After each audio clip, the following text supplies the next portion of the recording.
আসসালামু আলাইকুম।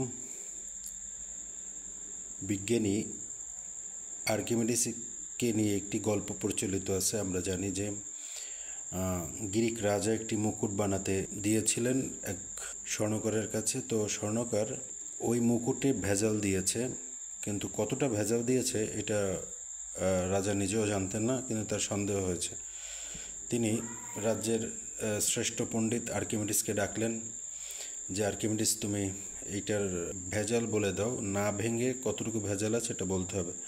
তো আর্কিমিডিসকে কিছুদিন টাইম দিয়েছে, উনি কোনোভাবেই পারছিলেন না। হঠাৎ কোনো একদিন তিনি সকালবেলা চৌবাচ্চায় গোসল দিতে নেমেছেন। চৌবাচ্চা মানে হচ্ছে যেই পাত্রে পানি টইটুম্বুর থাকে, বিশেষ করে আমরা ইট দিয়ে যে দেয়াল চারদিকে দিয়ে যে পাত্র তৈরি করা হয় এটাকে চৌবাচ্চা বলে। এরকম একটি চৌবাচ্চা বা কূপের মধ্যে উনি গোসল করতে নেমেছেন। আমার পরেই উনি আবার তাড়াতাড়ি খুব দ্রুত লাফ দিয়ে ওখান থেকে উঠলেন। উঠেই ইউরেকা ইউরেকা পেয়েছি পেয়েছি বলতে বলতে উনি রাজার দরবারে চলে গেলেন এবং রাজার মুকুট মুকুটকে না ভেঙে উনি বলে দিলেন যে এটার ভিতর কতটুকু ভেজাল আছে।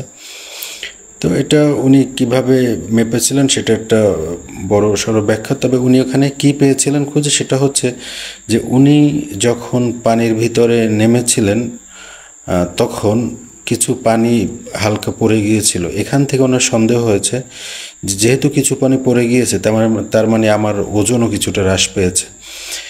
এই পদ্ধতি থেকে উনি সেদিন মুকুটকে না ভেঙে ভেজাল বের করতে পেরেছিলেন। সবাইকে ধন্যবাদ। আসসালামু আলাইকুম।